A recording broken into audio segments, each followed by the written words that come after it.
একটা মেয়ে ধর্ষিতা হয়েছে, এজন্য ইসলাম দিয়ে যদি আইন কায়েম করা হয় 24 ঘন্টার আলটিমেটামে সব বিচার হয়ে যাবে, যেরকম ঠিক কিনা? আর কোন ধর্ষক বাংলার জমিনে জন্মাতো না, চিল্লায় বলো ঠিক কিনা? ইসলাম বলে চোরের হাত কেটে দাও, জেনা ব্যভিচার করলে ডেথ পেনাল্টি। সৌদি আরবে হেড অফ করে, গলা কেটে ফেলে। বাংলাদেশেও যদি এটা করা যেত, খবর হয়ে যেত। আর কোন ধর্ষক বাংলার জমিনে জন্মাতো না, চিল্লায় বলো ঠিক কিনা?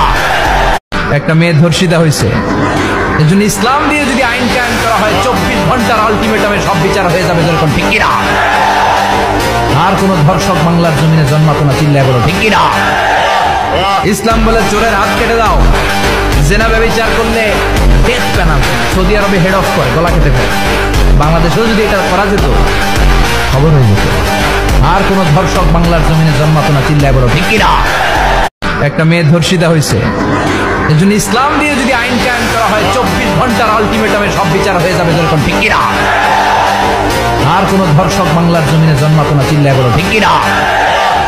ইসলাম বলে চোরের হাত কেটে দাও, জেনা ব্যভিচার করলে ডেথ পেনাল্টি। সৌদি আরবে হেড অফ করে, গলা কেটে ফেলে। বাংলাদেশেও যদি এটা করা যেত, খবর হয়ে যেত। আর কোন ধর্ষক বাংলার জমিনে জন্মাতো না, চিল্লায় বলো ঠিক কিনা? একটা মেয়ে ধর্ষিতা হয়েছে, এজন্য ইসলাম দিয়ে যদি আইন কায়েম করা হয় 24 ঘন্টার আলটিমেটামে সব বিচার হয়ে যাবে, যেরকম ঠিক কিনা?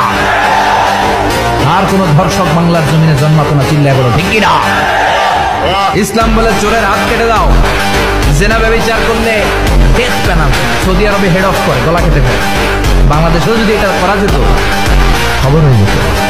আর কোন ধর্ষক বাংলার জমিনে জন্মাতো না, চিল্লায় বলো ঠিক কিনা? একটা মেয়ে ধর্ষিতা হয়েছে, এজন্য ইসলাম দিয়ে যদি আইন কায়েম করা হয় 24 ঘন্টার আলটিমেটামে সব বিচার হয়ে যাবে, যেরকম ঠিক কিনা? আর কোন ধর্ষক বাংলার জমিনে জন্মাতো না, চিল্লায় বলো ঠিক কিনা? ইসলাম বলে চোরের হাত কেটে দাও, জেনা ব্যভিচার করলে ডেথ পেনাল্টি। সৌদি আরবে হেড অফ করে, গলা কেটে ফেলে। বাংলাদেশেও যদি এটা করা যেত, খবর হয়ে যেত। আর কোন ধর্ষক বাংলার জমিনে জন্মাতো না, চিল্লায় বলো ঠিক কিনা? একবার সুবহানাল্লাহ বললে আকাশের জমিনের মাঝখানে সব ফাঁকা জায়গাটা সওয়াব দিয়ে ওই সওয়াব আল্লাহ আপনার আমলনামায় ঢুকায় দিবে। খুব চালাক এই এলাকার লোকেরা, সওয়াবের কথা শুই না, লাভ শুই না। সুবহানাল্লাহ, লাভ আছে যেখানে আমরা আছি। ইসলামী রাষ্ট্রে লুটপাট করা যাবে না, ছিনতাই করা যাবে না, দর্শন করা যাবে না। নারী তার অধিকার ফিরে পাবে। রাস্তা থেকে নারী হেঁটে চলে যাবে, তার দিকে চোখ তুলে তাকিয়ে কেউ ইপটিজিং করতে পারবে না। এটা হচ্ছে ইসলামী শরীয়ত।